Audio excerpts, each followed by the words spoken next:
Good morning, ma'am.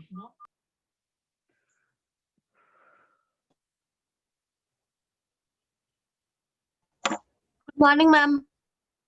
Good Good morning. morning, ma'am. Good morning, ma'am. Good morning. Good morning. Good morning. Good morning, ma'am. Good morning.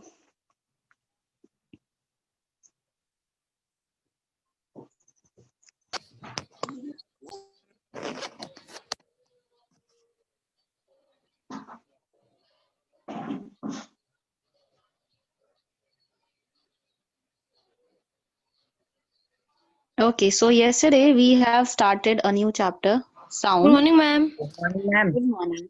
Good morning. Good morning. And I have given you already the basic idea that how sound and vibrations they are interrelated and how the things happen and what is the human range. That was not the part of your syllabus, but somehow we have done that also. That what is the human range, and as I told you that maximum time, almost every time, you won't believe, but this is true, that the whole universe is actually vibrating.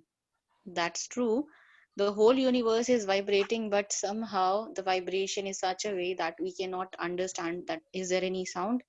जैसे कभी अगर आपने videos वगैरह में देखा होगा तो बोलते हैं कि that's how the universe is sounding, but that's true. Vibrations everything is in always in motion. हर एक चीज जो हमारे यूनिवर्स में प्रेजेंट है वो हमेशा मोशन में है. ये अलग बात है कि वो चीजें हमें बहुत बार फील नहीं होती हैं, बहुत बार हमें वो चीजें सुनाई नहीं देती हैं, और उसका रीजन मैं आपको ऑलरेडी बता चुकी हूँ, क्योंकि हमारी जो सेंसेस हैं, हमारे जो हियरिंग रेंज है, दैट इज डिफरेंट. हमारे सेंसेस इस तरीके से हैं कि कुछ एक हद तक लाइक ऑलमोस्ट 3 हर्ट्ज की फ्रीक्वेंसी भी हम लोग सुन सकते हैं, मतलब रियलाइज कर सकते हैं, फील कर सकते हैं. जैसे someone asked me a question की वाइब्रेशंस तो हमें पता चल जाते हैं, लेकिन साउंड नहीं पता चलती है. उसका रीजन यही होता है कि हमारी बॉडी की सेंसिटिविटी ऐसी होती है कि हम स्मॉलेस्ट वाइब्रेशन को फील कर सकते हैं बाय आवर स्किन, लेकिन सुन नहीं सकते हैं. That is due to that range, right? So today we are going to start with the topic of propagation of sound. ये तो हमें पता चल गया कि sound is a form of energy. Sound travels from one point to another point.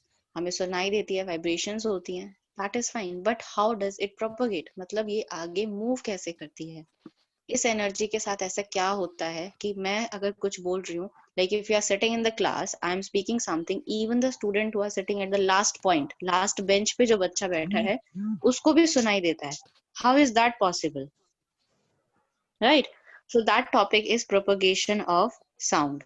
First of all you need to understand that propagation के लिए you should always have some medium, right? For the propagation of sound you should always have some medium. एक medium हमेशा होना चाहिए, right? Now you must be thinking, what is the medium? Medium is basically any matter or any substance through which sound is passing, right? ऐसा कोई भी matter हो गया या substance हो गया जिससे sound travel करके जाती है, that is medium.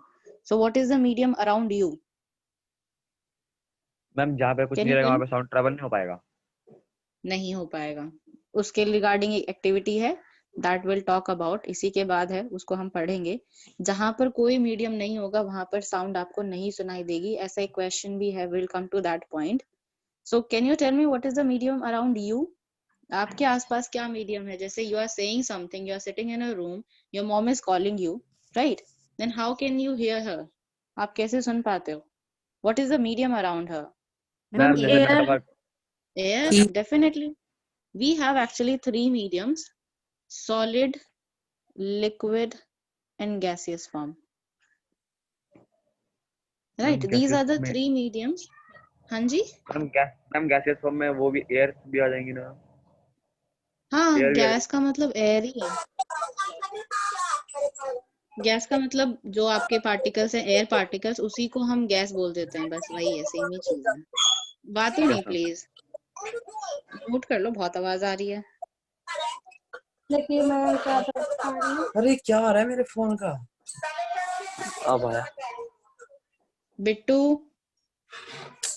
बहुत आवाज आ रही है आपकी भाई, म्यूट कर लो प्लीज. चलिए ठीक है।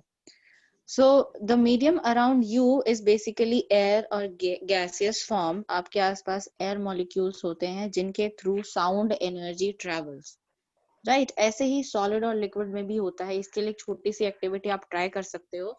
Just take any metal, एक मेटल ले लो या फिर एक टेबल की ही बात कर लेते हैं। टेबल के एक साइड पे if you do this, so you can literally, अगर आपका उस टेबल के दूसरी तरफ अगर आपका कान है, आप सुनने की कोशिश कर रहे हो तो आपको वो ठक ठक की आवाज सुनाई देगी through that solid also।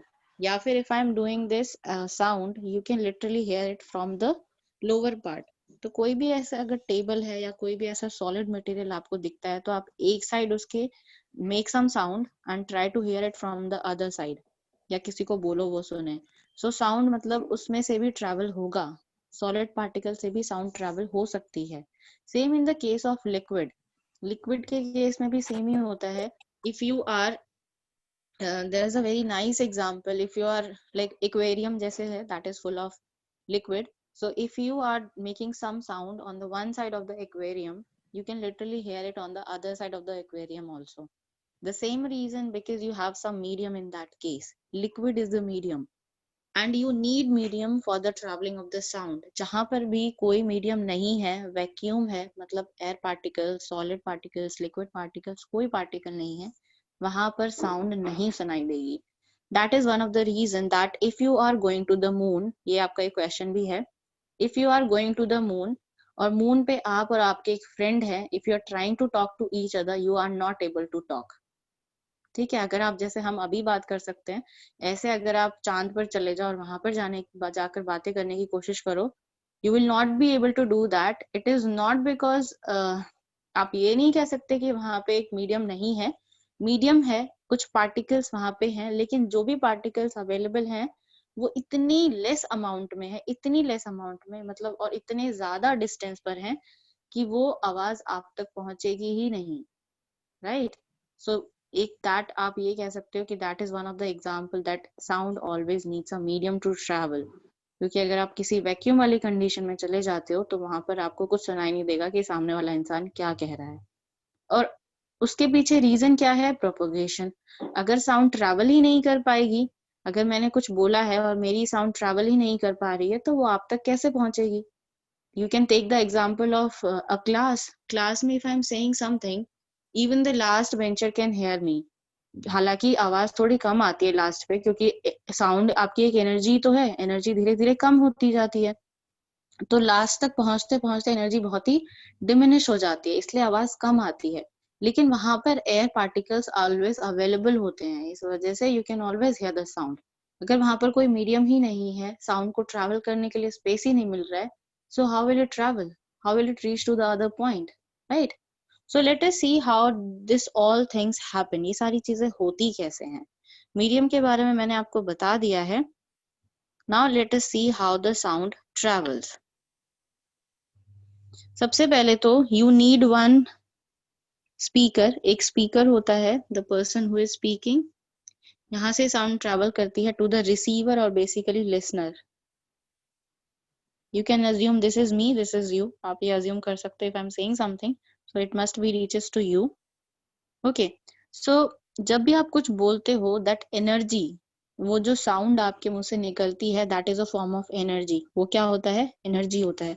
So आप सोचो कि यहाँ से जैसे ही energy pass out हुई, इसके आसपास जितने भी air molecules हैं यहाँ पर, they will be in motion, क्योंकि आपने एक एनर्जी अप्लाई की। एनर्जी का मतलब you are giving a kind of application, आप उसके ऊपर कुछ एक्सटर्नली एक एनर्जी पुश ऑन कर रहे हो।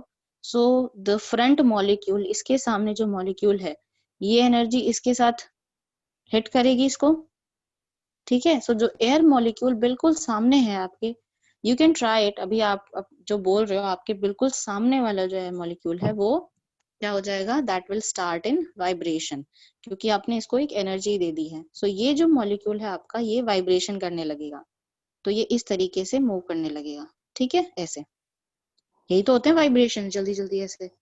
सो इससे क्या होगा? इसके बाद आपको पता है air molecules, they are not so far but they are not even so close.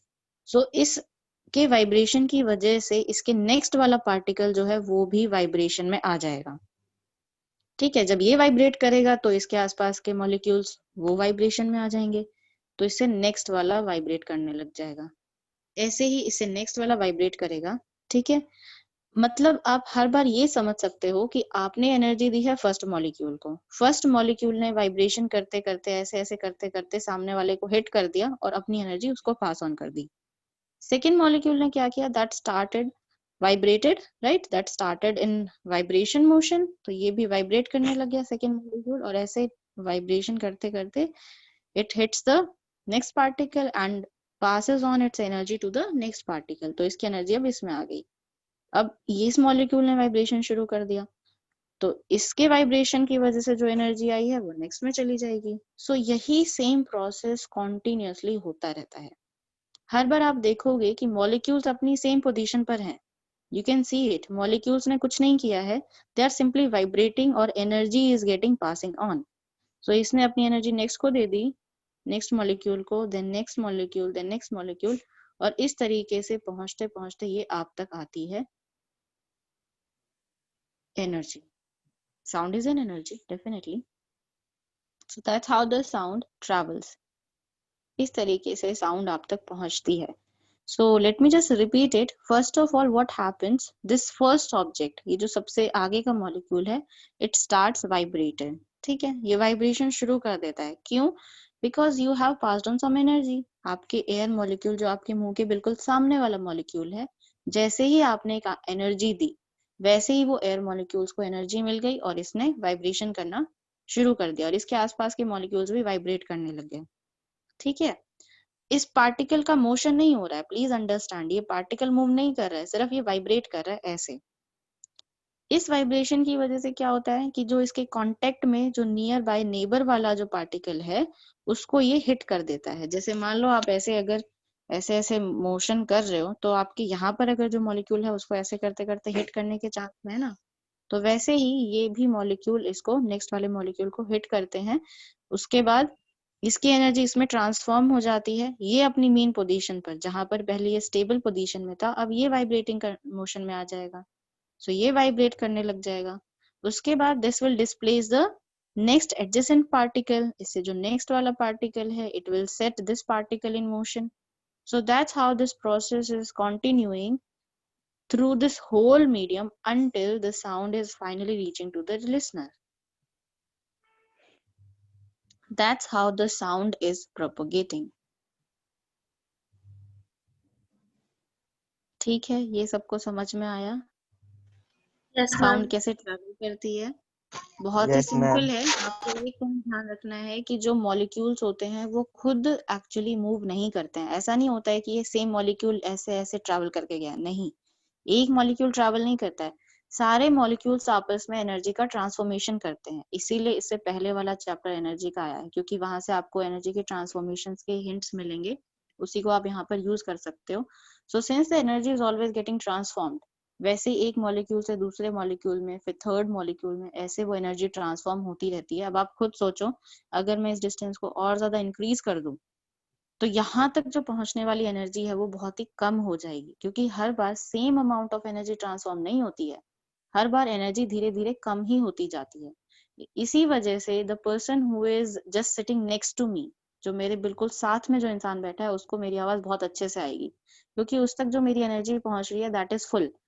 And the person who is sitting next, like जो पीछे वाले बेंच पे जो बैठा है या उससे पीछे वाले बेंच पे जो बैठा है, वहां तक पहुंचते पहुंचते एनर्जी आपकी एनवायरनमेंट में मिक्स हो जाती है, या बहुत सारे बीच में ऑब्स्टिकल्स आ जाते हैं जिसकी वजह से एनर्जी डिमिनिश हो जाती है। फाइनली जो लिसनर तक पहुंचती है that is very small amount of energy, so therefore the sound is also very small.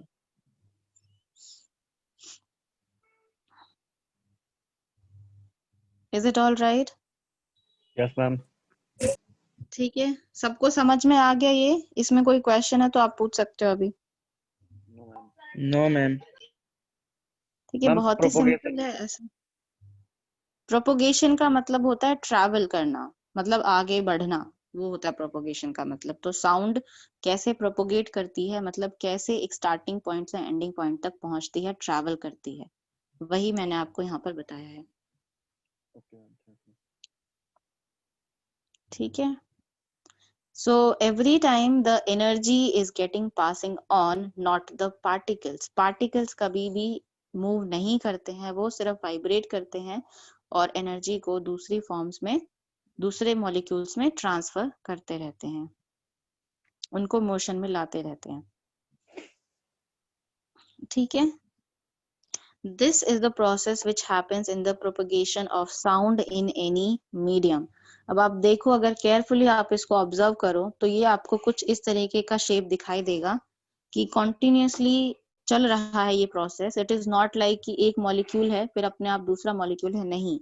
हर बार क्या हो रहा है कि इस मॉलिक्यूल ने इसको दी है, फिर इस मॉलिक्यूल ने इसको दी है, फिर ऐसे ऐसे करके, मतलब आप ये विजुअलाइज कर सकते हो कि this is a continuous form, continuously energy transform हो रही है। और जब भी कॉन्टिन्यूस वाली चीजें होती हैं, generally we can say that that energy is a form of wave.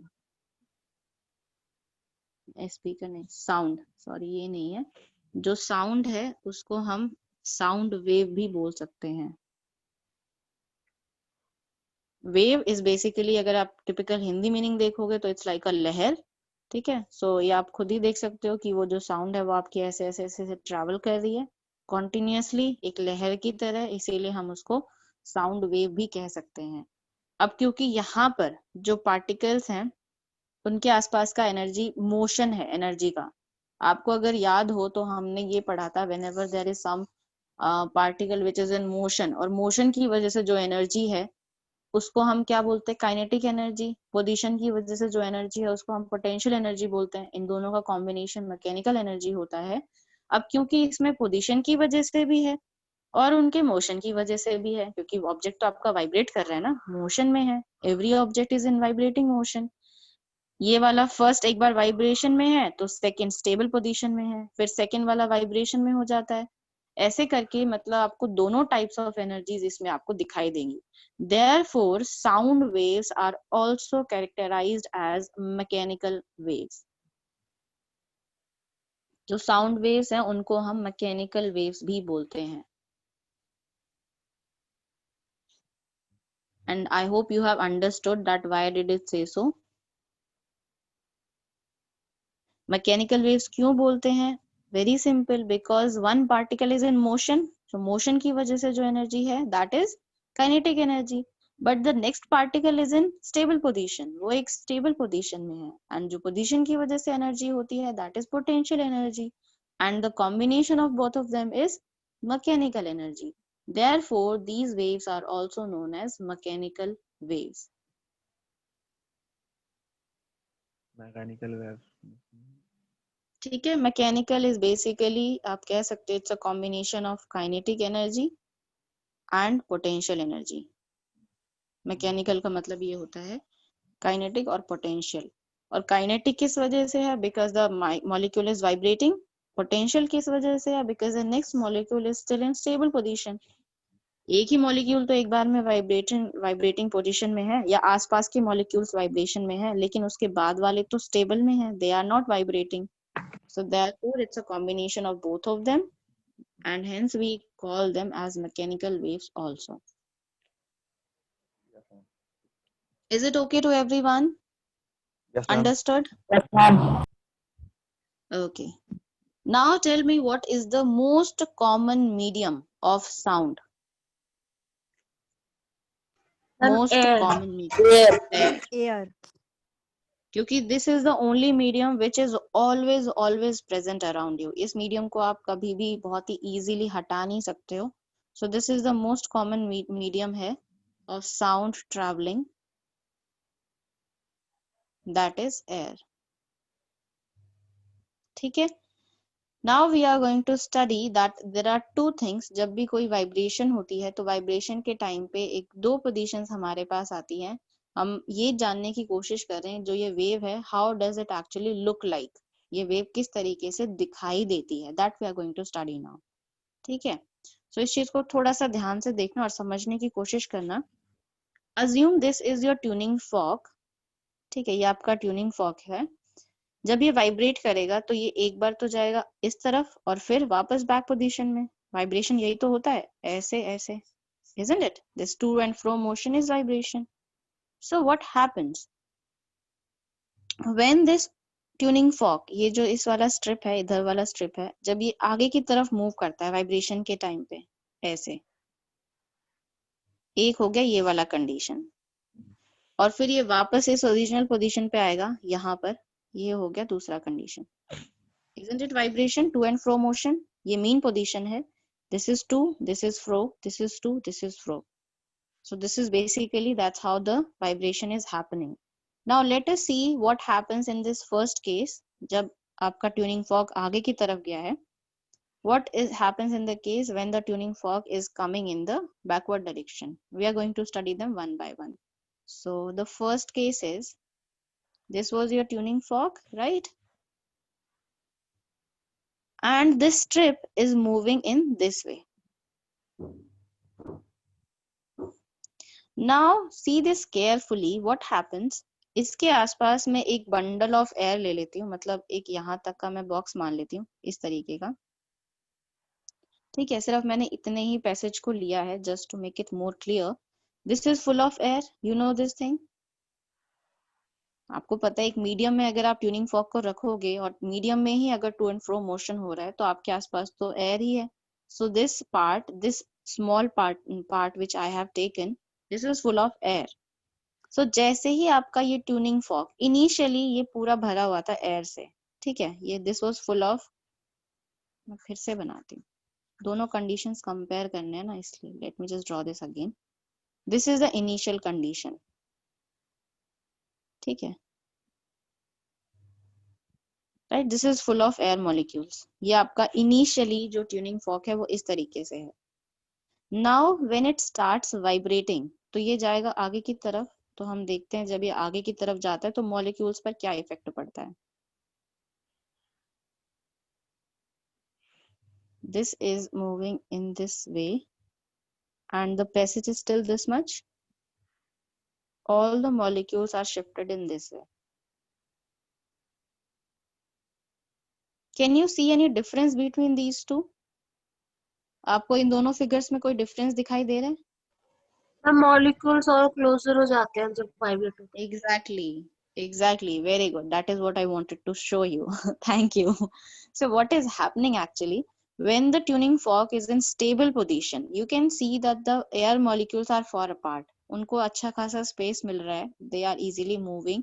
मैंने एक certain passage लिया है आपको वो थोड़ा सा क्लियर करने के लिए। लेकिन जब आपका ये ट्यूनिंग फॉर्क इस डायरेक्शन में गया है, इस डायरेक्शन में जाने का मतलब क्या है कि उसने सारे एयर मॉलिक्यूल्स को जो यहाँ पर पहले अवेलेबल थे उन सारों को पुश ऑन कर दिया है। This fog, this vibration has put on some pressure, और उस प्रेशर के साथ सारे मॉलिक्यूल्स को एक तरफ इकट्ठा कर दिया है। You can see the difference, right, क्योंकि इस केस में ज्यादा स्पेस था तो और एयर मॉलिक्यूल्स दूर दूर थे, और जैसे ही ये वाला मोशन आया वाइब्रेशन का, the molecules they came very closer, isn't it, बहुत ही पास पास आ गए हैं। तो इस कंडीशन को बोलते हैं when the pressure is high. ये हाई प्रेशर की कंडीशन है, क्योंकि आप देख सकते हो मॉलिक्यूल्स को कम स्पेस दिया जा रहा है। This is the condition of high pressure. This position is known as compression, right. ये वाली जो पोजीशन है इसको हम बोलते हैं compression. Now if you any of you is thinking कि why we are studying this way, because that's how your motion is happening. Motion ऐसे ही होता है, ये ऐसे है, इनिशियली एक बार ऐसे जाएगा फिर ऐसे जाएगा, क्योंकि मोशन ही ऐसे है। तो हम ये वाला मोशन स्टडी कर रहे हैं जब आपका ऑब्जेक्ट इस डायरेक्शन में मूव किया है। तो जितने भी मॉलिक्यूल्स थे एक पर्टिकुलर स्पेस में, now they are getting very less space. So this is the condition of high pressure, right, this is the condition of high pressure and this is known as compression. ये जो आपका reason यहाँ पर बना है, right, ये जो place यहाँ पर बना है इसको हम बोलते हैं compression, and it is denoted by C। Capital C से आप इस कंप्रेशन को डिनोट करते हो। वही सब डाल दे पासवर्ड उसका। वही वाला है? Okay, this was the first condition, ये आपकी फर्स्ट कंडीशन थी। Let us try to find out what is happening in the second case. ये फर्स्ट केस था जो हमने अभी स्टडी किया है, let us study the second case, ठीक है। सेकंड केस में क्या होता है, let us take initially the same value, tuning fork initially ऐसे ही है, ये आपका इतना स्पेस था which is full of air molecules, login है विजिटर है राइट। है लॉगिन लॉगिन कुछ बात ही नहीं भाई, इतनी आवाज कैसे आ रही है? सही तो लिख ले।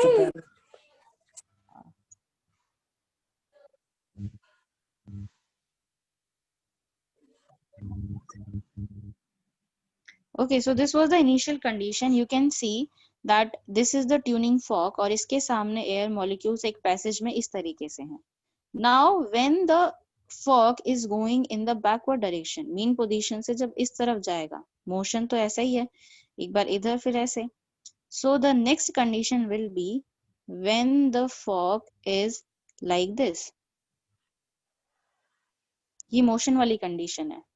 जब वो आगे की तरफ move कर गया तो जो पैसेज पहले था इतना, जो एयर मॉलिक्यूल्स पहले इतने से एरिया में थे अब उनको ज्यादा स्पेस मिल गया है और वो ऐसे आ जाएंगे. ठीक है, can you see the difference between these two? Yes ma'am. What is the difference? क्या डिफरेंस समझ में आ रहा है आपको इस केस में? मैम मॉलिक्यूल ज्यादा दूर हो गए. Exactly. And why does it happen? ऐसा क्यों हुआ? क्योंकि पहले आपके उनको ट्यूनिंग ज्यादा जगह मिला. Exactly. Very good. It's true that when the tuning fork was moving in this way, जब वो ऐसे गया था तो उसने बहुत ज्यादा pressure apply किया and the object, the molecules, they came very closer. They actually came very closer to each other because the space was very less. In this case, when the fork is coming in the backward direction, जब वो backward direction में जाएगा, तो it's a kind of position when the molecules are getting more space. ये कौन सी condition है? इसके comparison में आप देखोगे तो इस कंडीशन में एयर मॉलिक्यूल्स को ज्यादा स्पेस मिलता है और यहाँ पर जब स्पेस ज्यादा मिल गया है इसका मतलब प्रेशर बहुत ही कम हो गया है. सो ये वाली जो कंडीशन होती है इसीलिए हम इसको बोलते हैं लो प्रेशर कंडीशन. ठीक है. And this position low pressure में आपको जैसे भी मॉलिक्यूल्स दिखाई देते हैं, this is rarefaction.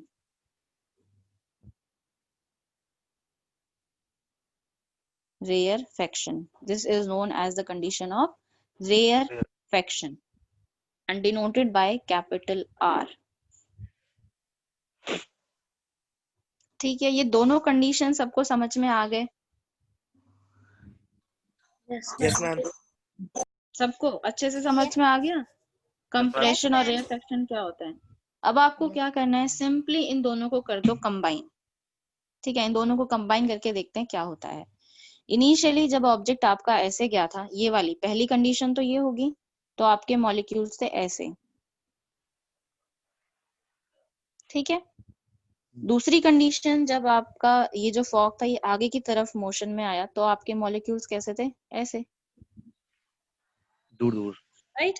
Third condition में again the motion will be in forward direction, so फिर से मॉलिक्यूल बहुत ज्यादा क्लोज आ जाएंगे.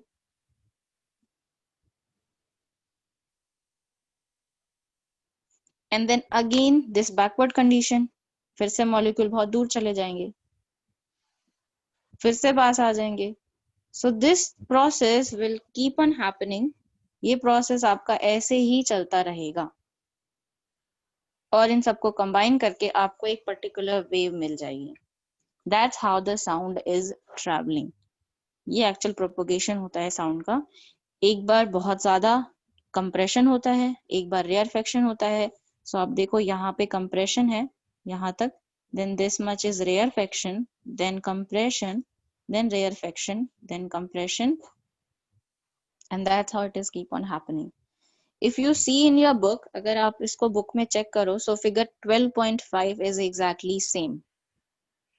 जो फिगर 12.5 है वो आपको यही रिप्रेजेंट करने की कोशिश कर रहे हैं कि एक वाइब्रेटिंग ऑब्जेक्ट जो है, कोई भी ऑब्जेक्ट जो वाइब्रेशन में है वो इस तरीके की वेव्स को क्रिएट करता है, इस तरीके से उसमें मॉलिक्यूल्स जो हैं साउंड के वो प्रोपोगेट करते हैं.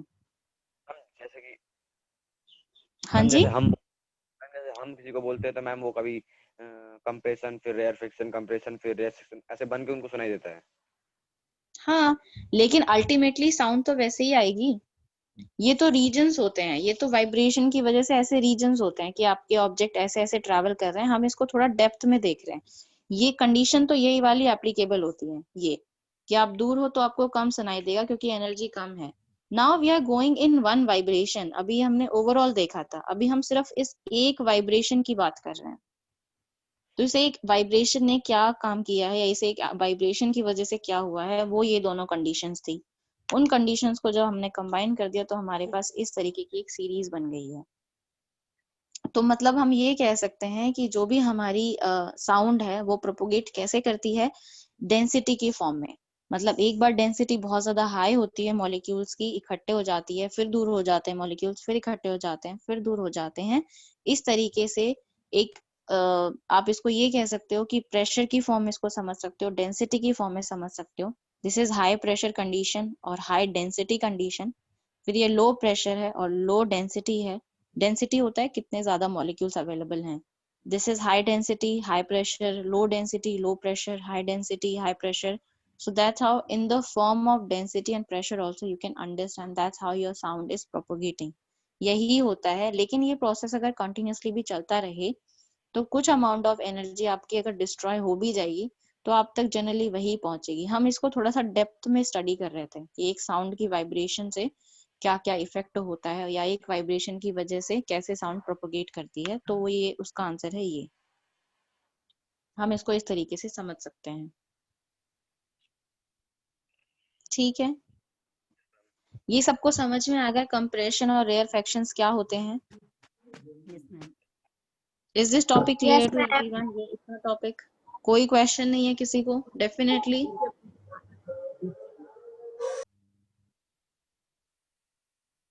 is it okay or not? Is there any question? No ma'am. No ma'am. No ma'am. Fine, then we can move on to one activity. जैसे अभी मुझसे किसी ने स्टार्टिंग में पूछा था क्या बिना मीडियम के साउंड ट्रैवल नहीं करेगा, so I said no. उसके लिए एक एक्टिविटी है, let us see how does it work. As I told you that sound always needs some medium to travel, but in case you do not have any medium, will the sound travel? So the answer is no. The activity says that you have taken a jar. आपने इस तरीके से jar को लिया हुआ है, ठीक है, it's somewhat like this. And उसके नीचे आपने एक पाइप लगा दिया है। दिस पाइप इज बेसिकली आप कह सकते हो एक वैक्यूम पाइप है, मतलब एयर को बाहर निकालने के लिए आपने ये पाइप लगाया है, राइट? ये वैक्यूम पाइप है एंड इसके अंदर you have fitted this with a cork, या आपने कॉर्क से फिट कर दिया इसको, और इसके नीचे आपने एक लगा दिया है इलेक्ट्रिकल बेल, राइट? ये एक इलेक्ट्रिकल बेल है, ऐसे इसके साथ ये वाइब्रेशन के लिए बनी हुई चीज है। This is a electrical bell. So और इसको आपने वायर के थ्रू बाहर स्विच से कनेक्ट कर दिया है। This is full of air now, अभी इसमें पूरी एयर फिल है। So this activity shows when this was full of air, जब ये फुल ऑफ एयर था, and then you ring the bell, और आप इसको स्विच ऑन कर देते हो इस बेल का, this is electrical bell, so you can actually hear full sound, आपको पूरी साउंड अच्छे से सुनाई देगी। इन द नेक्स्ट कंडीशन, ये आपने वैक्यूम पाइप को यूज करके कुछ एयर मॉलिक्यूल्स को बाहर निकाल दिया है, ठीक है? What did you do that you have taken out some air molecule, और इसके अंदर अब थोड़े एयर मॉलिक्यूल बचे हैं, less amount of air molecules are present there. Now do the same experiment, same activity फिर से करना है आपको। You just have to ring the bell and you will realize that the sound is not that high this time. थोड़ी सी हल्की sound आ रही है। ऐसे ही फिर आप थोड़े से एयर मॉलिक्यूल्स को और बाहर निकाल दो इस वैक्यूम पंप के through. Now this jar is having even less amount of molecules. This time you will be able to hear even lesser amount of sound. Then finally reaches a position when this jar is completely empty. ठीक है, एक finally आपको एक ऐसी condition लेकर आनी है, सारे मॉलिक्यूल्स को धीरे धीरे करके आपने निकाल दिया है। After some time when this is completely empty, when there is no air molecule, then you will see that the sound is not coming to you. Sound आप तक आएगी ही नहीं। इलेक्ट्रिकल बेल चाहे कितनी भी जोर से बज रही हो, आपको कोई साउंड नहीं सुनाई देगी क्योंकि इसमें एयर मॉलिक्यूल्स है ही नहीं। तो एयर मॉलिक्यूल्स की प्रेजेंस की वजह से ही आपको साउंड आ रही थी। अगर वो नहीं है, वैक्यूम क्रिएट कर दिया आपने, तो आपको कोई भी साउंड नहीं सुनाई देगी।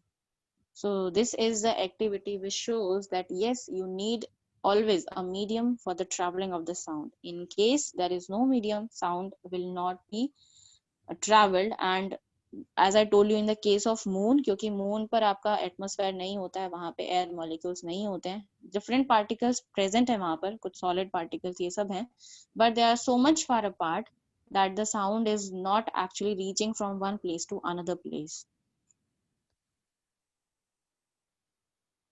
ठीक है? Is it okay? Yes, ma'am. Yes, ma'am. चलिए ठीक है. The next topic is sound waves are longitudinal waves. I don't think so we'll be able to do this today only. मुझे लगता नहीं है, लेकिन मैं आपको बता देती हूँ कि longitudinal waves का मतलब क्या होता है. देखो, ये जो आप waves को देख रहे हो, जैसे यहाँ पर जो हमने अभी ड्रॉ की थी वो waves, जिसमें इसका एक एग्जांपल मैं आपको बता देती हूँ. जैसे आपकी स्प्रिंग होती है, अगर आपने कभी वो एक बैंगल्स होती हैं इस तरीके की जुड़े हुए से स्प्रिंग होते हैं, उसको अगर आप कभी ओपन करो क्लोज करो, जिसको हम बेसिकली स्लिंकी बोल देते हैं, ये शायद अवेलेबल है लैब्स में आपके. सो जब इसका मोशन होता है ना, तो मोशन कुछ इस तरीके से होता है. पार्टिकल्स बहुत पास होते हैं जो स्प्रिंग है, फिर उसके बाद ये बहुत दूर दूर होते हैं, फिर ये बहुत पास पास होते हैं, फिर दूर दूर होते हैं. So they actually produce the same effect. वो आपको सेम इफेक्ट देते हैं कि ये आपका कंप्रेशन है, this is rarefaction, compression, rarefaction, compression. ठीक है, ये आपको सेम वही कंडीशन देते हैं. जब आप इसको कंपेयर करोगे, आप इसको देख सकते हो, जो डिस्टरबेंस है, ये जो मीडियम है, ये डिस्टरबेंस भी आगे की तरफ है.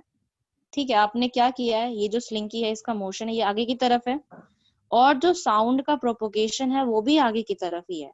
साउंड भी ऐसे ही ट्रेवल कर रहा है, और जो ये स्लिंकी है इसका मोशन जो है वो भी ऐसे ही है. जब ये दोनों सेम